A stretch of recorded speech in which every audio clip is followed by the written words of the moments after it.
पण काय काय कधी कधी कसं होतं ना, सोप्या गोष्टीच लवकर कळत नाही.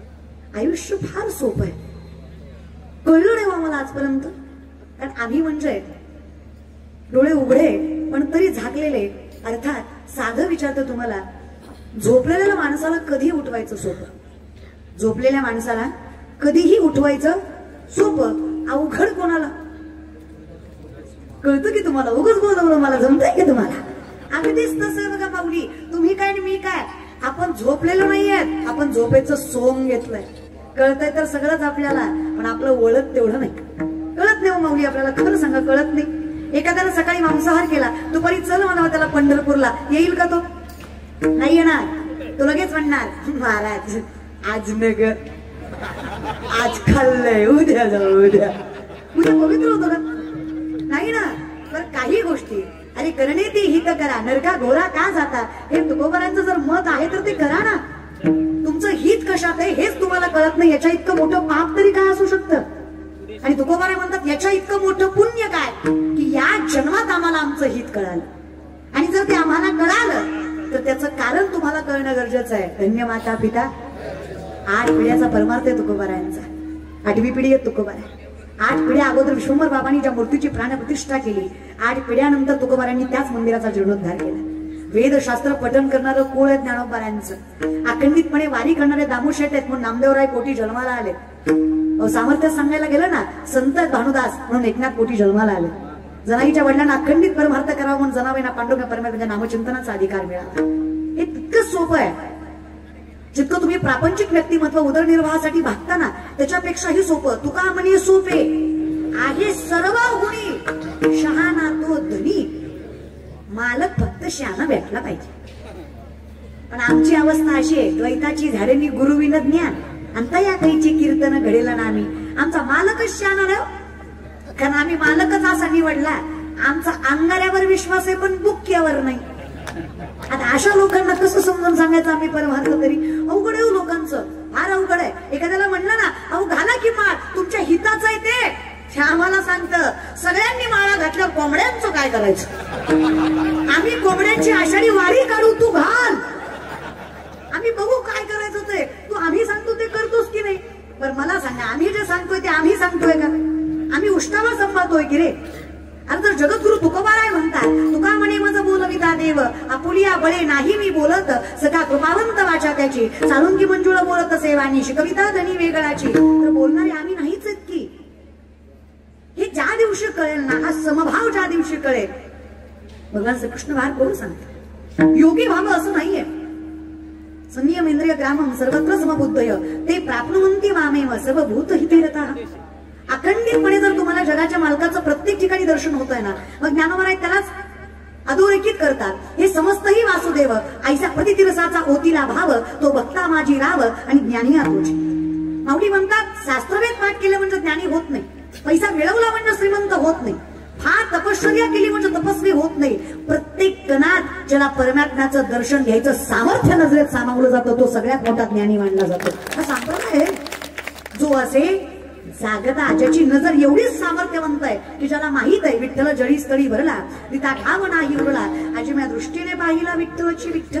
ही जाणीव करून घेण्यासाठी हा परमार्थ, आणि त्याच्यासाठी कुळ पवित्र लागतं. म्हणून आजचा हा संकीर्तन सोहळा ज्या मुलाच्या वाढदिवसानिमित्त आपण इथं आयोजित केला, या भांबरे कुटुंबियाच्या माध्यमातून अगदी सामर्थ्यवंत, ज्याच्या नावातच यांनी यश टाकलं, त्याचं यश हिरावून घ्यायची कोणाच्यात ताकद आहे महाराज? जगाचा बाप त्याला यश देणार.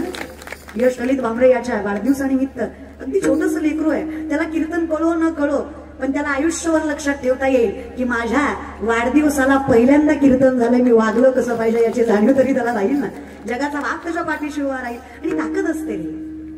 आज या भांबरे कुटुंबानं माझं कीर्तन ठेवलं म्हणून यांचं कौतुक नाही, यांनी पोटच्या पोराच्या वाढदिवसाला कीर्तन ठेवलं हेच फार मोठं कौतुक आहे. हे काय कमी कौतुक आहे? मला सांगा, माणसं गोळा करायची काय अवघड आहे? महाराष्ट्रात माणसं कशालाही गोळा होतात ना. लोकांच्या बुद्धिमत्तेची पातळी फार असावी, भांडणं लागली तरी लोक गोळा होतात. लोकांचं काय, लोक गोळा करायची अवघड नाही. अहो या पाटला ऐवजी दुसरी पाटील बोलवली असती, ह्याच्यापेक्षा 100 पटीने आली असती. कळलं? त्यालाच कळलं. कळतंय की तुम्हाला? काय अवघड आहे मला सांगा? लोक विचित्र झाले रे दादा. लोक कुठं जागी आहेत? पण योग्य त्या पद्धतीनं माणसं गोळा करणं आजही फक्त पुण्यवंताच्या घरालाच जमतं आणि ते हे घराने करून जातात. संकीर्तन करा. आणि पाठीमागचे तुम्ही गारटले का? नाही, शरीराने नाही, बुद्धीने. कारण ते पुढचे टाळ्या वाजवतात, तुम्ही निसते एकदम असे मड्याला बसल्यासारखे घाटावर बसत नाही का माणसं? जिवंत रे बाबांनो मी. तुम्ही एकदम ऍटिट्यूड मध्ये बसते, पुढचे जरा गोड बसलेत, हे 2-4 जरा पुढचे टाळ्या वाजवतात, मागचे एकदम तू बोल मी आहे, तू बोल मी बसलोय, तू बोल मी ऐकतोय, तू बोल. येणार नव्हतो मी, तुझं नाव ऐकून आलोय, बघतोय कशी करते, बोल. कसला अहंकार आहे हा? मी खरंच तुम्हाला वडील म्हणून भाऊ म्हणून विचारते. माणसं एकदम असं जज, मला माझ्या कीर्तनाचं जज केल्यासारखं बसतात. बर बर बर. आम्ही म्हणजे गुड फॉर नथिंग आहे रे, नसल्यापेक्षा असलं बरं. आम्हाला येतं, आम्ही असं कधी म्हणलं हे की नाही? खरंच लोक सुधरावी म्हणून मी कीर्तन करतच नाही. 2-4 सुधरलेली बिघडून म्हणून कीर्तन करते. सुधरवायची कुठं आमच्या ताकद आहे दादा? विनंती आहे, वडिलांसारखे आहात माझ्या. पोटच्या पोरीचं भाषण चुकलं तरी टाळ्या वाजवता, हो की नाही? हो ना? ज्या दिवशी पोटच्या पोरीत आणि व्यासपीठावरल्या पोरीत फरक वाटणार नाही ना, त्या दिवशी कीर्तन नाही कळलं तरी पांडुरंग तुमच्या दारात म्हणजे विश्वास नाही. काय जात आहे? माझ्या रक्ताची करती असं म्हणा ना.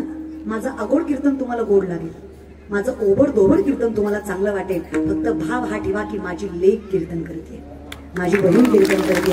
असू द्या की पोटचीच असावी असं कशाला? अरे रक्ताचं नातं एखाद्या वेळेस दगा देईल, पण भक्तीचं बांधलेलं नातं आयुष्यभर सामर्थ्यच वाढवेल हा विश्वास तर मी तुम्हाला देऊ शकते. काय नातं आहे माझं आणि माऊलींचं सांगा ना? काय नातं आहे आपलं आणि तुकोबांचं? पण रक्ताच्या नात्यांनी जेवढी साथ दिली नाही तेवढी या नात्यांना साथ दिली ना आपल्याला. काय कमी केलं सांगा ज्ञानोबा तुकोबांनी आपल्याला? काय नातं आहे त्यांचं आणि आपलं? भक्तीचंच, विश्वासाचं. लोक म्हणतात देवाचं नाव काय देतं? माऊली तुम्हाला विश्वासानं सांगते, अनुभवावर सांगते. मी फक्त ज्ञानोबारांच्या समाधीवर मस्तक ठेवलं, काही स्वप्न नव्हती माझी. आणि इतकी लहान होते ना की माऊली कोण आहेत हेही कळत नव्हतं. आम्ही फक्त ज्ञानोबारांच्या समाधीवर मस्तक ठेवलं. आमच्या जन्मदात्या आईनं सांगितलं, जशी मी जन्म देणारी माय आहे ना तशी तुला सांभाळणारी माय आहे. कालांतराने मी साथ सोडेल पण ही माय तुझी हात नाही सोडणार आहे. तू त्या माईला माय म्हण. माझी माय माळकरी, माझा बाप माळकरी आहे. त्यांना कळलं की लेकराला काय सांगावं. फक्त मस्तक ठेवलं माऊलीने, फक्त मस्तक, काही नाही भाव शुद्ध वगैरे काय कळतं रे 3-4 वर्षाच्या वयामध्ये. मी फक्त ज्ञानोबारांच्या समाधीला मस्तक लावलं. अज्ञातपणे माझ्या माऊलींनी मला इतकं मोठं केलं. आज पात्रता नसताना महाराष्ट्र चरणावर मस्तक ठेवतो. अजून देवाला काय द्यावं सांग? ऐश्वर्य दिलं, सामर्थ्य दिलं, नाव लौकिक दिलं आणि सगळ्यात मोठं समाधान दिलं, सॅटिस्फॅक्शन. ज्या गोष्टीसाठी माणसं मरतात ना ती गोष्ट आम्हाला दिली, सहज दिली. हे सगळ्यांचे चेहरे बघा, तुम्हाला खुश वाटतात. तुमचे बघा,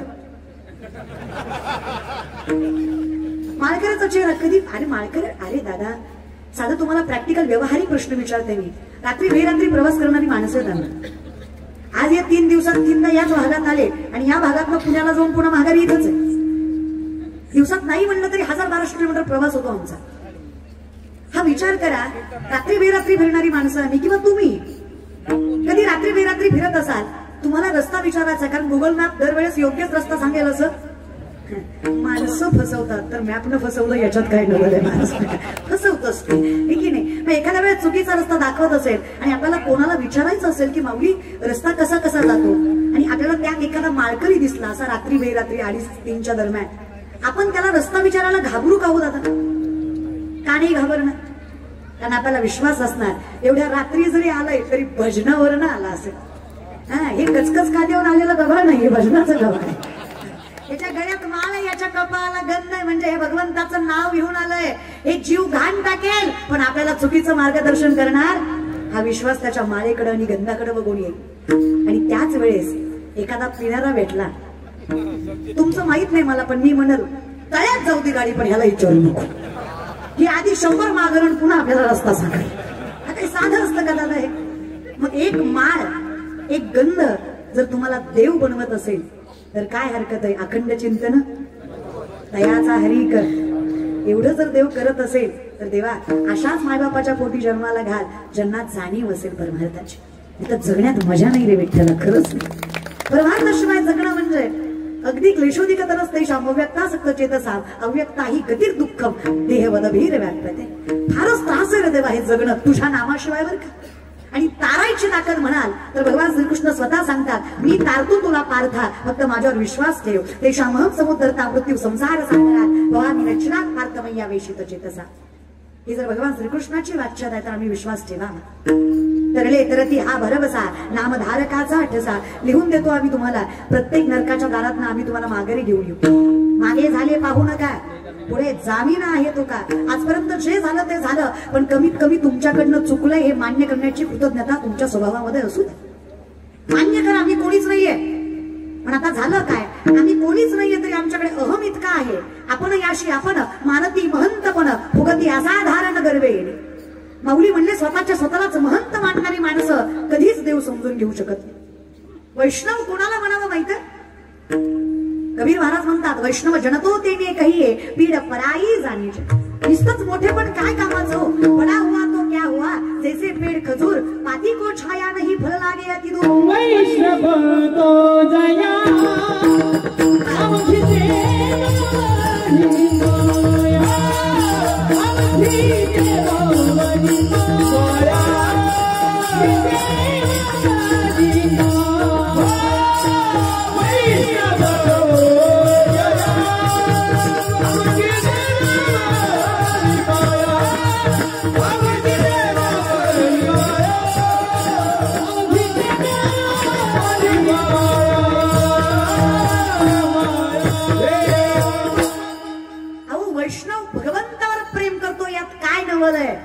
भगवंत वैष्णवाच्या कुळावर प्रेम करतो हे नवल आहे.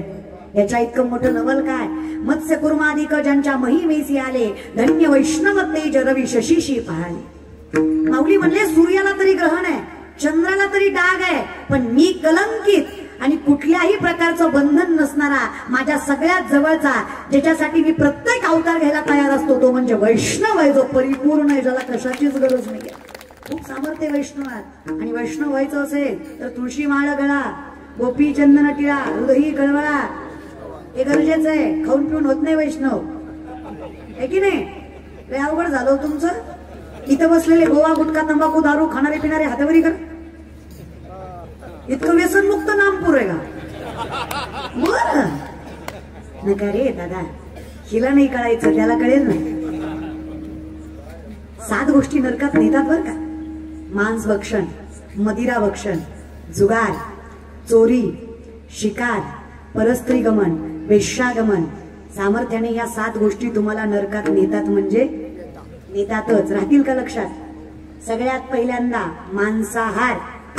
दुसरं मदिरा 90 मदिरा नाही कळलं तर बाटली हो मदिरा. तिसरं चोरी. चौथं शिकार.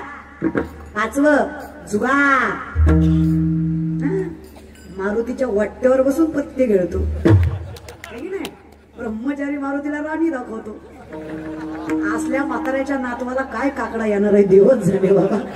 हे म्हाताराच राणीवर बेजार आहे. हे पोरग काय करणार याचं नक्कर रे बाबांनो.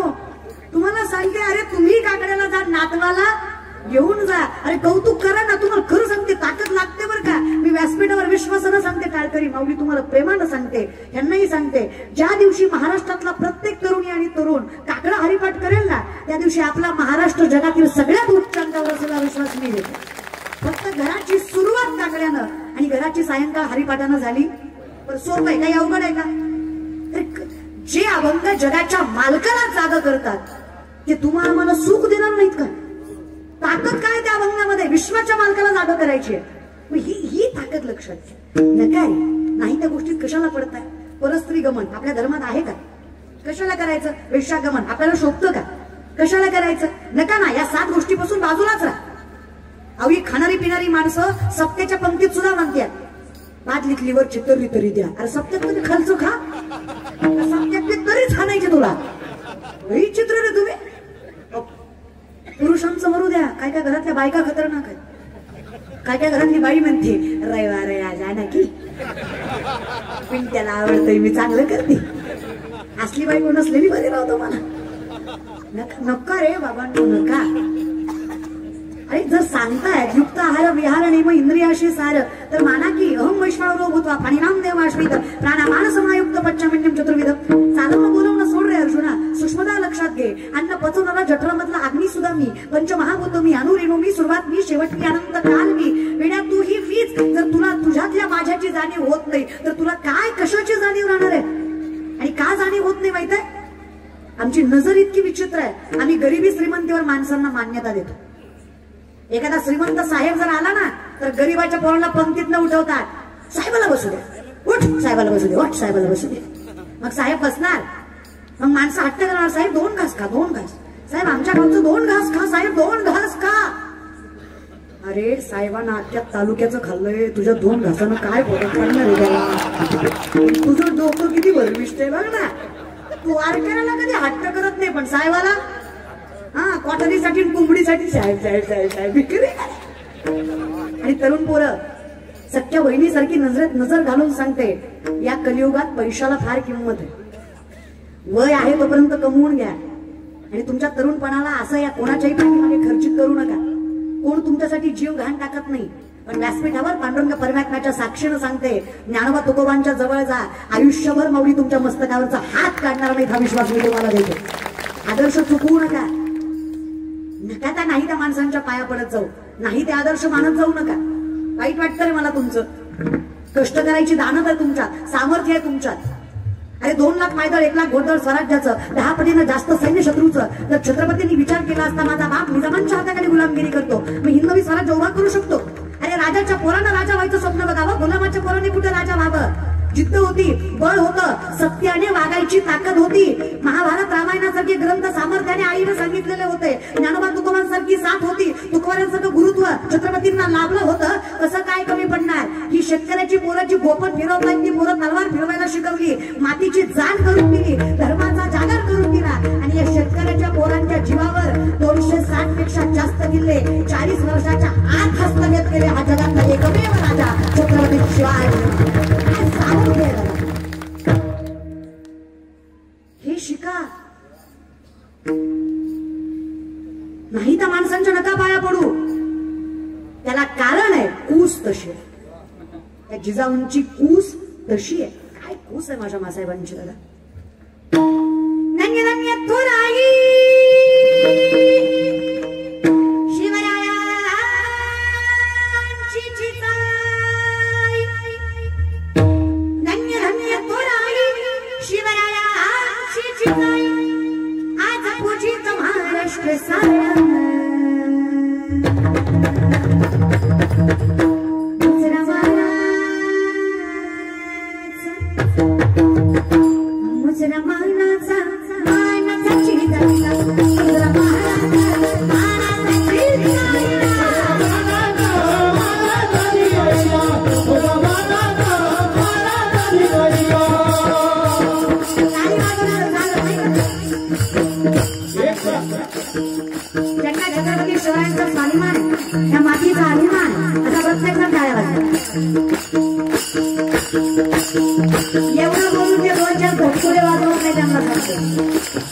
जे भारतात जन्माला आले ते टाळ्या वाजवतील.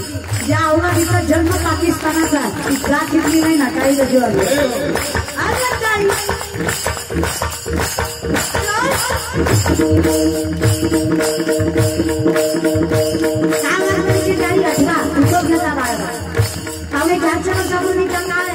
डोळ्या घेतात आपल्या आई बहिणीची अब्रू लुटली, मंदिराच्या मंदिर उद्ध्वस्त केली. आदिलशाही, निजामशाही, मुघलशाही, दिलीपशाही, दिल्लीचा बलवान मुघल बादशाह अकबर डोक्यावर छाया छाया नाचत.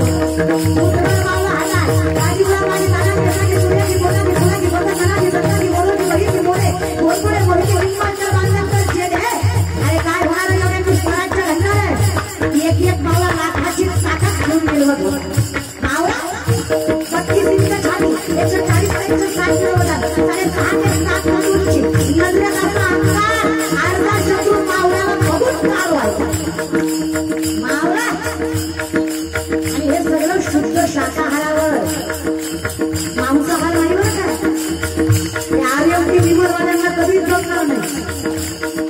त्याला निर्व्यसनी व्यक्ती सुपारीच्या खंडाचं व्यसन लागत नाही. 70 वर्षाचे शेरा मामा 2 हाताने धामतात पडायचं. मावळा 18-19 वर्षाचा करणं वाट आवडलं. युद्धात दोन्ही हात गेले त्याचे. घरी बसलं. राजे भेटायला आले. राजे भेटायला आले बघता मावळ्याच्या डोळ्यात पाणी आलं. मावळा रडायला लागला. माझ्या गरीबाच्या घरात आला. डोळे पुसले राजेंनी. वेळायचे का लढतोच कशाला? अरे मी आहे ना तुझ्या पाठीमागे. हात गेले मग काय झालं? बाप म्हणून संभाळायचं सामर्थ्य माझ्या मंगत आलंय. काळजी करू नको. हात गेले मग लढतोस? मावळ्यानं उत्तर दिलं नाही रा चुकला तुम्ही. अगं राजा जिंदगानी घाण टाकली ना स्वराज्याचं. माईनं सांगितलं राजा जगलास तर राजांसाठी आणि मेलास तर राजांसाठी. प्राण कोणाला लावला राजा पण हात गेला म्हणून वाटणार नाही. अरे मग घरतोच कशाला? वाईट वाटतंय राजा. ही नवी स्वराज्याचा धडी ही नवी स्वराज्याचा धडी छत्रपती शिवाजी महाराज जानता राजा माझ्या घरात आला. पण त्याला मुजरा करायला दूर नाही त्याला हात शिल्लक नाही. पण डोळ्याला पाणी आलं राजा. दुसरं काही झालं.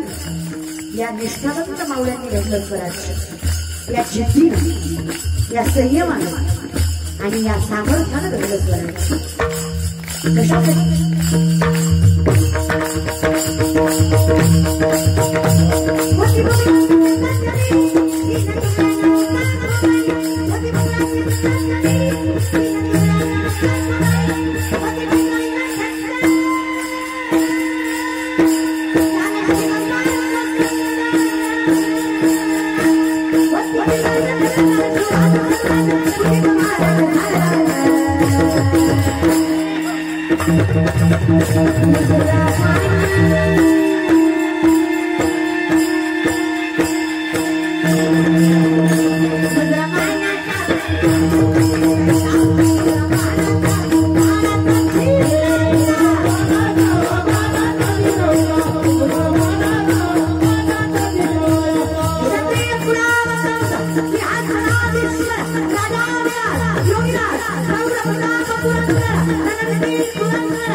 अशी कूस असेल ना तयाचा हरिक. तुम्ही आम्ही कौतुक करणारे कोण दादा? आणि ज्यांना जय म्हणू वाटलं नाही तुम्ही घरी जाऊन पिटवून घ्या. जाऊ नका तुम्ही लहान.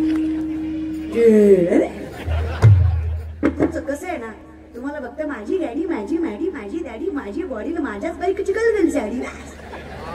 देव देश धर्म पेटला तरी चलतो तुम्हाला. तुमचं कसं आहे दुसऱ्याची दाढी जळली तरी चालेल ना आपली बिडी पेटली पाहिजे. नको रे एवढं स्वार्थी होत जाऊ. अरे हिंदू आहेत आपण. कौतुक असलं पाहिजे आपल्याला आपल्या धर्माचं. दगडाला ही देव करायची ताकद जाऊला देत आहे ना अशा सामर्थ्यवंत धर्मात जन्माला आलोय आपण. आपला स्वाभिमान आपण केलाच पाहिजे.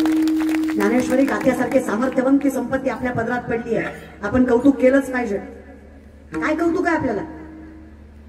आपण क्रुझर करून महाराष्ट्राच्या बाहेर पालतं पडतो पण आळंदी पंढरपूर करत नाही. करायला खोटे सगळं मला. सगळं करा पण आधी आळंदी पंढरपूर करा की नाही? आधी आषाढी कार्तिकी करा. पुन्हा कुठं मारायचं तिथं मारा. पण तुम्हाला तुमचंच नको रे. तुम्हाला गंध लावायला नको. तुम्हाला माळ घालायला नको. काही नको. अरे गंधाला सायंटिफिकल रिझन आहे रे. पॉझिटिव्हिटी वाढते माणसाची. सकारात्मक भावना वाढते कपाळाला गंध बुक्क असल्यावर.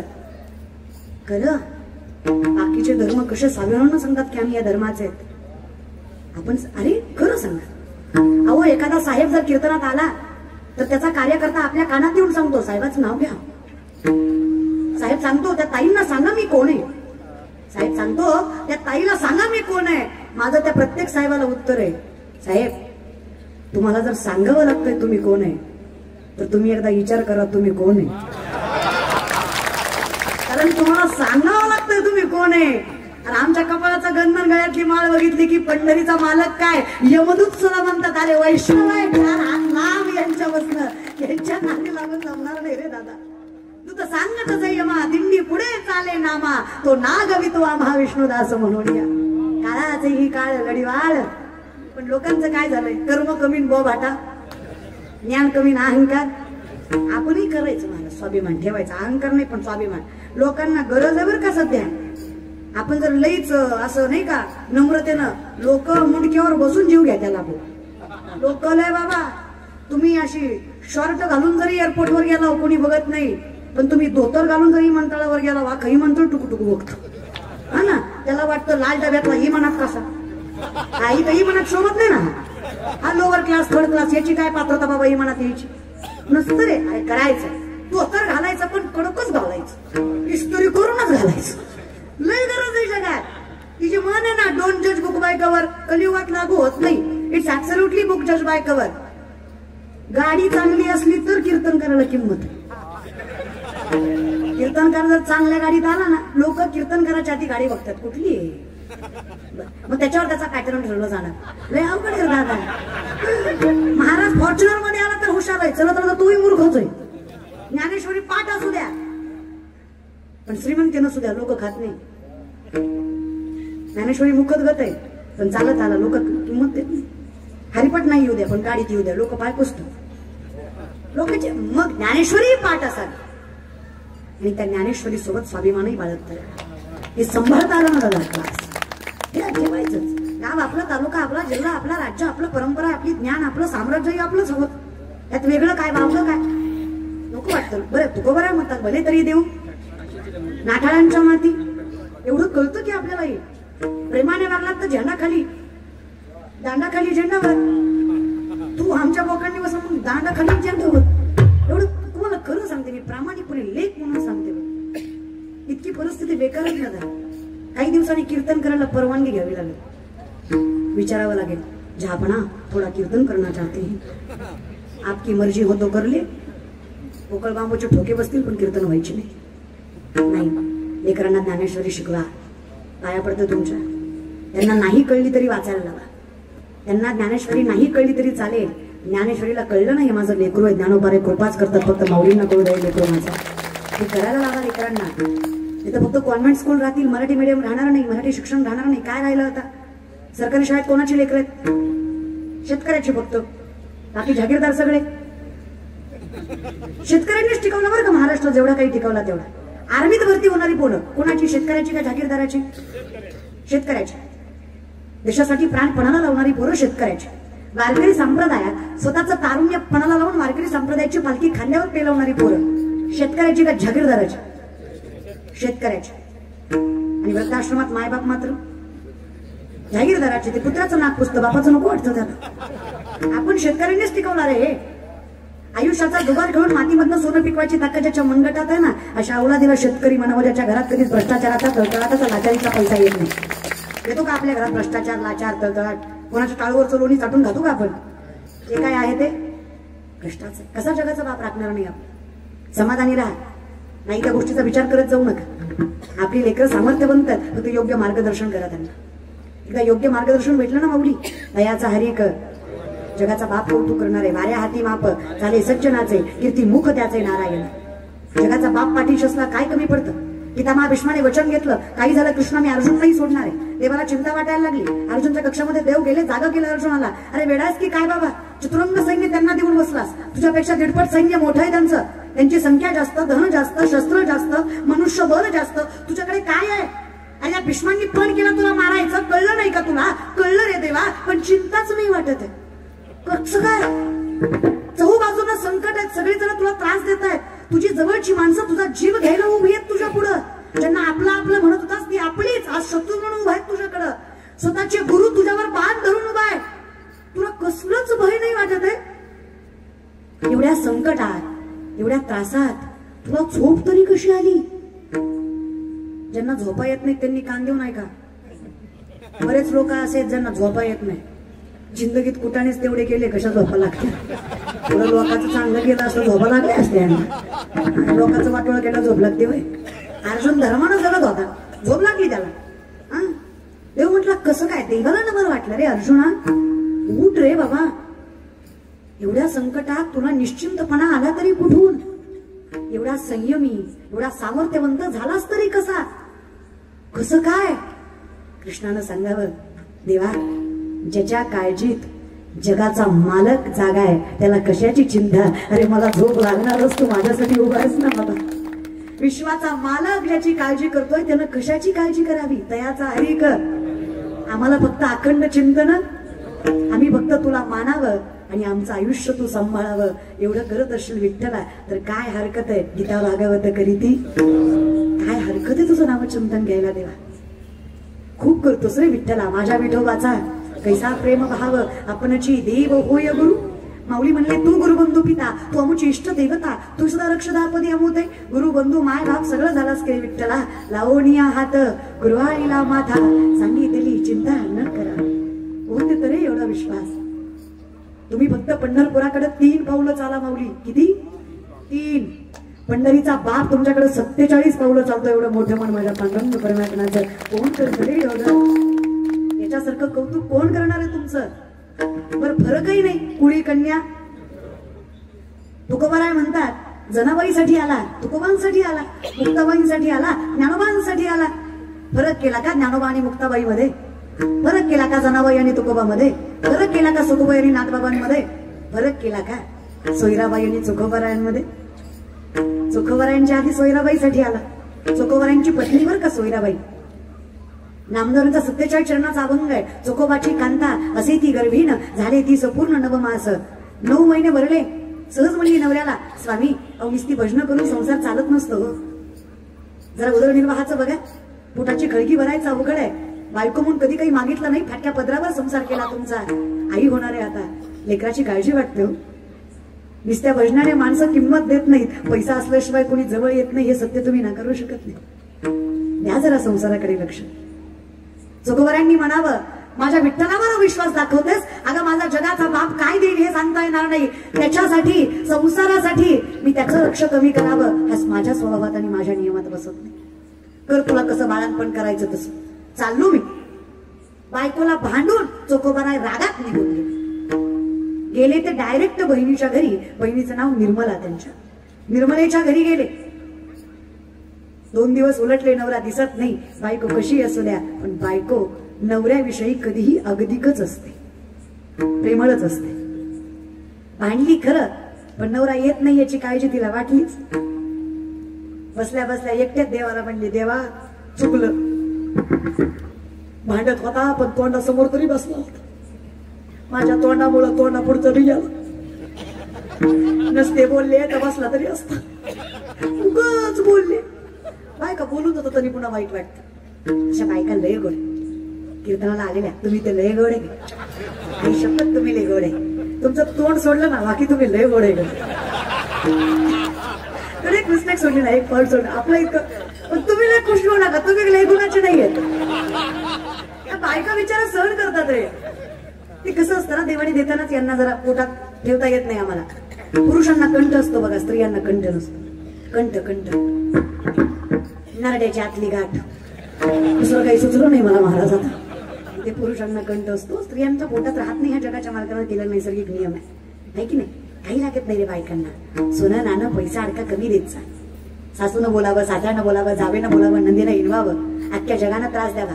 पण बायकोला नवऱ्यानं म्हणावं, काळजी करू नको, सोबत मी तुझ्या, विश्वास आहे माझा तुझ्यावर. बाई सगळी संकट एका पायावर सहन करते, फक्त नवरा तिला साथ देणार भेटला पाहिजे. आयुष्यात कधीच काही कमी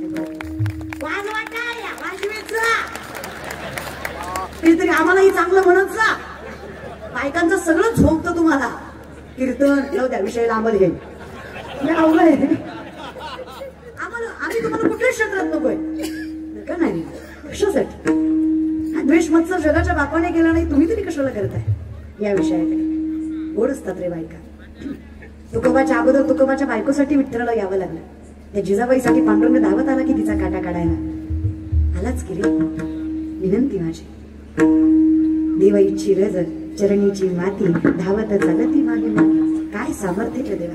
साधा वया भक्ती काज नाही लाज तरी. तुझ्यासारखा प्रेमळ कोण रे विठ्ठला? कर ना विचार. त्या सोयराबाईचे दिवस भरले. 9 महिने 9 दिवस आणि सोयराबाईला कळा चालू झाल्या.